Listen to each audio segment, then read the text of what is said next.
चलो। अ, आखिर बिगुल बज ही गया।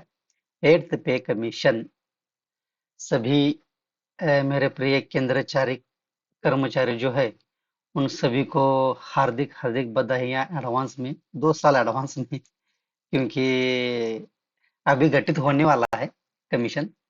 और उसके बाद जो है उसकी पूरी प्रक्रिया चालू हो जाएगी। उसके बाद जो है उसमें सुझाव आएंगे। इस सारे प्रोसेस में लगभग लगभग साल 1.5 साल जाएगा। लेकिन मान के चलिए अभी लगभग लगभग एट्थ पे कमीशन जो है वो अभी उसका गठित होना तय लगभग हो गया, क्योंकि जनवरी 2016, सॉरी, जनवरी 2016 में जो है सातवां वेतन आयोग गठित हुआ था। सातवां वेतन आयोग लागू किया गया था, जो कि अब खत्म हो जाएगा जनवरी 2026 में। तो जनवरी 2026 में जो है आठवां वेतन आयोग जो है उसे लागू करना है। तो अगर लागू करना है तो उसे 2 साल पहले कम से कम गठित करना होगा। तो इसी मुद्दे के तहत अभी क्या है, लिखो, केंद्र सरकार के 1 करोड़ से अधिक कर्मचारी और पेंशनर्स आठवें वेतन आयोग के गठन का बेसब्री से इंतजार कर रहे हैं। और बहुत ही जल्द ये इंतजार खत्म होने वाला है, लगभग लगभग खत्म होने वाला है, क्योंकि मान के चलिए कि जनवरी का 2025 का जो पहला क्वार्टर होगा, तो उसमें मान के चलिए कि ये कमीशन लगभग लगभग गठित हो जाएगा। ओके।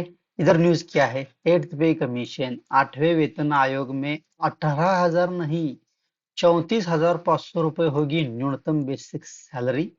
ये होगा सैलरी स्ट्रक्चर, सरकार करेगी ऐलान। देखते हैं अब क्या है। तो नया जो वेतन आयोग गठित होने वाला है, जो सातवां वेतन आयोग जो था, तो उसमें 18,000 जो है वो बेसिक सैलरी थी, जो बढ़कर अभी 34,500 होने की संभावना है। क्या ऐसी चर्चा है? तो ऐसा लगभग लगभग होने के पूरे आसार है। इधर न्यूज क्या है, पहले ये पढ़ते हैं। केंद्र सरकार के 1 करोड़ से अधिक कर्मचारी और पेंशनर्स आठवें वेतन आयोग के गठन का बेसब्री से इंतजार कर रहे हैं, जो कि बहुत जल्द खत्म होने वाला है। बढ़ती महंगाई को देखते हुए कर्मचारियों की वेतन बढ़ोतरी की मांग बढ़ने लगी है। मौजूदा सातवां वेतन आयोग जनवरी 2026 में अपने 10 साल पूरे करने जा रहा है।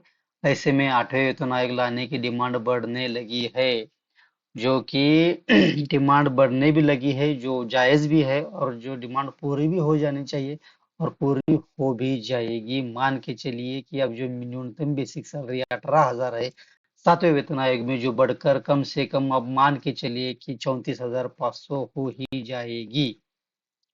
तो सातवें वेतन आयोग में जो है कर्मचारियों का जो लगभग है 23% की बढ़ोतरी हुई थी। कैसे हुई थी? छठे आयोग में से सातवें वेतन आयोग में आने के बाद 23% बढ़ोतरी दी गई थी। लेकिन बात यह भी है कि छठे वेतन आयोग में यह बढ़ोतरी इससे अधिक थी। पांचवें वेतन आयोग से जब छठे वेतन आयोग में हम आए थे, तो उसकी बढ़ोतरी ज्यादा थी। उसकी तुलना में सातवें वेतन आयोग में बढ़ोतरी उतनी दी नहीं गई थी, थोड़ी कम दी गई थी, हालांकि ये भी अच्छी ही थी, लेकिन थोड़ी कम थी। रिपोर्ट्स के अनुसार क्या है कि आठवें वेतन आयोग के बाद न्यूनतम बेसिक सैलरी अभी देखा हमने कि 18,000 से बढ़कर 34,500 होने की संभावना है। लगभग लगभग मान के चलिए हो ही जाएगा। फॉर्मूला क्या है, महंगाई भत्ते के फॉर्मूले में बदलाव क्या हो जाएगा? महंगाई भत्ता जैसे हम डियरेंस अलाउंस कहते हैं, उसे महंगाई भत्ता बढ़ोतरी का फॉर्मूला सातवें वेतन आयोग की सिफारिशों के आधार पर तय किया जाता है। लेकिन आठवें वेतन आयोग में इसे आर्थिक सर्वे में सुझाव दिया गया था कि क्या सुझाव दिया गया था कि भारत के महंगाई टारगेट से फूड इन्फ्लेशन को अलग करने के लिए कहा गया है। क्यों कहा गया है? क्योंकि फूड इन्फ्लेशन से ज्यादा, अगर फूड इन्फ्लेशन जो है उतना नहीं वो बढ़ पाता है जितना कि बाकी का इन्फ्लेशन, जो बाकी के भाव जो बढ़ते हैं उस तुलना में फूड का भाव उतना नहीं बढ़ता है। इसलिए फूड इन्फ्लेशन को उसे अलग करने के लिए कहा गया है। एसोसिएशन के अनुसार आठवें वेतन आयोग के तहत डीए की बढ़ोतरी का फॉर्मूला भी बदलने जाने की संभावना है। ये भी आपके लिए बहुत ही ज्यादा अच्छी बात है, क्योंकि अगर ये फॉर्मूला बदल जाएगा तो आपके डीए में कुछ परसेंट की ग्रोथ आपको मिल जाएगी। ये क्या है देखो, जिससे कर्मचारियों को अधिक फायदा मिल सकता है।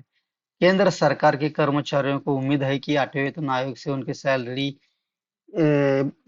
उनकी सैलरी में बड़ा इजाफा हो जाएगा। होना ही है, होना चाहिए ही, और हो के भी रहेगा। क्यों नहीं होगा? इजाफा तो होगा ही। चलो फटक से ये पहले देख लेते हैं हम। केंद्र सरकार 1 करोड़ से अधिक कर्मचारी और पेंशनर्स को 8वें वेतन आयोग गठन का बेसब्री से इंतजार कर रहे हैं। बढ़ती महंगाई को देखते हुए कर्मचारियों की वेतन बढ़ोतरी की मांग बढ़ने लगी है। मौजूदा 7वां वेतन आयोग जनवरी 2026 में अपना 10 साल पूरे करने जा रही है। ऐसे में 8वें वेतन आयोग लाने को लेकर डिमांड बढ़ने लगी है।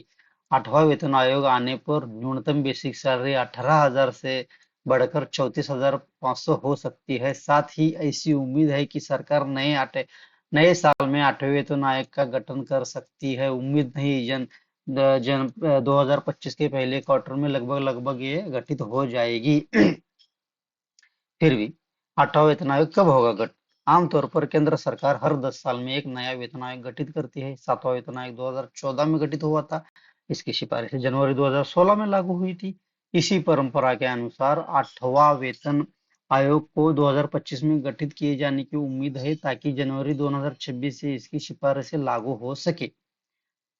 हालांकि हालांकि क्या सरकार ने फिलहाल 8वें वेतन आयोग के गठन को लेकर कोई आधिकारिक घोषणा नहीं की है? और नो, ऐसा है क्या? सरकार ने फिलहाल 8वें वेतन आयोग के सरकार ने फिलहाल 8वें वेतन आयोग को लेकर कोई आधिकारिक घोषणा नहीं की। ये बात सच है मित्रों, नहीं की है। लेकिन एक कर्मचारी संघ का जो वरिष्ठ सदस्य ने बताया है कि हाल ही में केंद्रीय कर्मचारियों का एक प्रतिनिधियों का एक मंडल बोलिए, इस मुद्दे पर कैबिनेट सचिव से उन्होंने मुलाकात की है। तो सचिव ने 2026 बहुत दूर बताया है और कहा है कि आयोग के गठन के लिए यह समय जल्दबाजी का होगा। लेकिन जल्दबाजी नहीं, 2 साल वैसे ठीक ठाक समय है, क्योंकि बहुत सारी चीजें होती है जिसे करना होता है, उसे चेक करना होता है, बहुत सारी चीजें होती है। तो एक एक चीज करने के लिए उतना समय तो लगेगा ही। अगर 2025 के पहले क्वार्टर में गठित होगा तो 2026 के आखिरी क्वार्टर तक जो कि सुझाव है, जो भी चीजें, वो सब देख के उसे पूरा करना है और लागू भी करना है। तो लगभग लगभग मान के चलिए आपकी अभी बहुत ही जल्द आपका जो है लागू हो जाएगा। चलो, बाय बाय।